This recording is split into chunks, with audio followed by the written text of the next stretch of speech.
সকালে উঠে খুব তাড়াতাড়ি কাজগুলো সেরে নিচ্ছিলাম, মণ্ডলী যাব। তো এটা তো বুধবারের ভিডিও। তো যেমন প্রতিদিন ডেলি রুটিন থাকে, মেয়ের যাবতীয় কাজগুলো করে দিতে হয়, রান্না। তো সব কিছুই টাইমে হয়ে গিয়েছিল। বেরাবো এমন সময় এমন ঘটনা ঘটলো যে মণ্ডলীতে টাইমে পৌঁছাতে পারলাম না। পরমেশ্বর পিতা গো, তোমায় ধন্যবাদ। আসলে ভালো কতই পিতা করলে আশীর্বাদ।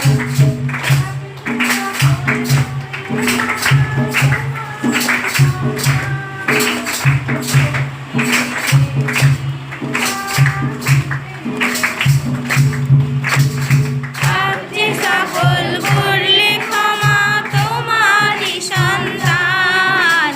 শক্তি দিলে পিতা মোদের দেহ মনে।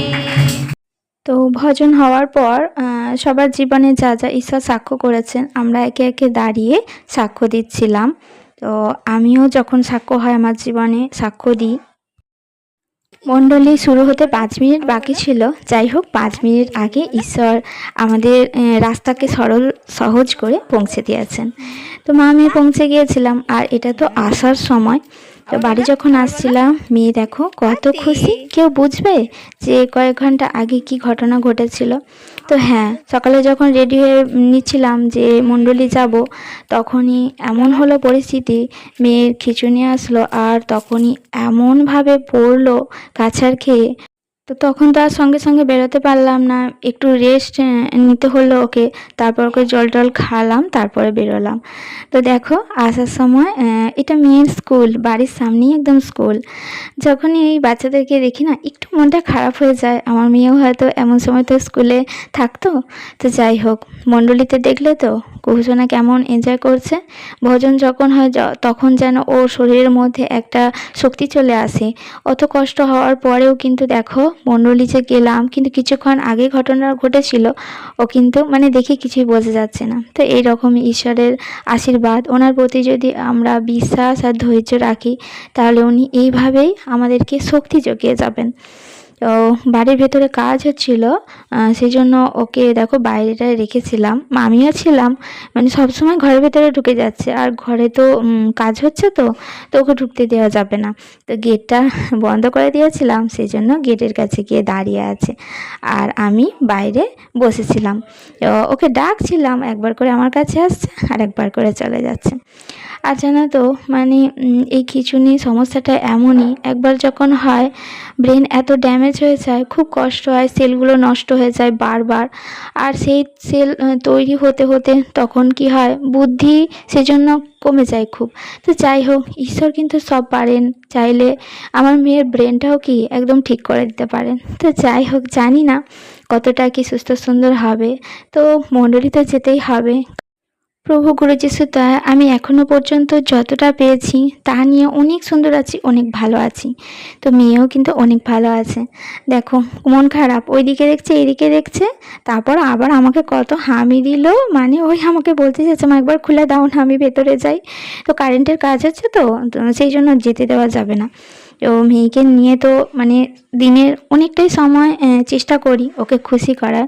তো সেই জন্য একবার দেখো ওইদিকে যাচ্ছিলাম, এদিকে যাচ্ছিলাম, আর ওকে একটু অন্যরকম মানে যেমন বাচ্চাদের সাথে খেলা করে না, কি করব, আমি মা, আমাকে তো করতেই হবে সব রকম। তো গাছ বেড়ে উঠতে যেমন তাকে অনেক আঘাত সহ্য করতে হয়, তবেই কিন্তু একটা বৃক্ষ তৈরি হয় ছোট চারা থেকে, সেরকম আমাদেরকেও অনেক দুঃখ কষ্ট অনেক যন্ত্রণা সহ্য করতে হবে। আর সহ্য করেই কিন্তু সেই বৃক্ষের মতো তবেই আমরা বড় হয়ে উঠতে পারবো। তো আমিও সেটাই মনে করি। আমি আমার মনের কথা বললাম, আমি জানি অনেক সহ্য করতে হবে আমাকে আমার এই সন্তানকে সুস্থ করার জন্য। আর একমাত্র এখন ঈশ্বরের ওপরই ভরসা। উনি যা দেবেন, যা ঠিক করে রেখেছেন আমার জীবনে, ঠিক ততটাই হবে বা ঘটবে, বা আমার জীবনটা ততটাই সুন্দর হবে। তো রাত্রে দেখো মেয়ে ঘুমিয়ে পড়েছিল, ওকে শুইয়ে দিয়ে একটু ওর জামা প্যান্টটা গুছিয়ে নিলাম। তো যখন যেটা সময় পাই সেই কাজটাই করে নিই। সংসার তো থাকবেই, সব রকম কাজই করতে হবে। তার মাঝেও মেয়েকে আগে সময় দেওয়ার চেষ্টা করি, খুব চেষ্টা করি যাতে মেয়ের মুখটা হাসি খুশি থাকে। তো ভালো লাগলে একটা লাইক দিয়ে যেও আর চ্যানেলটা সাবস্ক্রাইব করে দিও আমার পাশে থাকার জন্য। তো ঈশ্বরের কাছে প্রার্থনা করি সবাই সুস্থ থাকুক, ভালো থাকুক। গোটা পৃথিবীর মানুষ, যে সন্তানরা যারা এখনও আমি তো অনেক কিছুই দেখেছি, তো অনেক সন্তানকে দেখেছি হাত পা মুখ, মানে কি বলবো, সেগুলো কোনোদিনও ভুলতে পারি না, এখনও পর্যন্ত ভুলতে পারিনি। আর আগেও কখনো ভুলতে পারবো না সেই সব সন্তানদেরকে যাদেরকে আমি দেখেছি। শুধু ভাবি যে ওরাও কবে একটু সুস্থ সুন্দর হবে, ওদের মায়েরাও কবে একটু শান্তিতে ঘুমাবে, খাবে, একটু বসবে, পাখার তলায় একটু বসবে। কারণ উনি মাকেই আমি বলতে শুনেছি যে 1 সেকেন্ডও কি বসতে পায় না। কারণ এমন এমন জায়গায় আমাদের মতো মায়েদেরকে ঘুরতে হয় বাচ্চাদেরকে সুস্থ করার জন্য।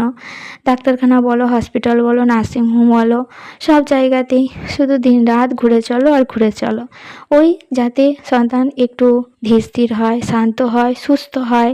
কারণ অনেকের তো অনেক রকম সমস্যা থাকে। কোনো বাচ্চা দেখেছি এমনও যে নিজে কি আঘাত করছে, কি কষ্ট তাদের, আবার অন্যজনকেও আঘাত করে দিচ্ছে। চোখের সামনে অনেক ঘটনা দেখেছি, অনেক ঘটনা। তো চলো।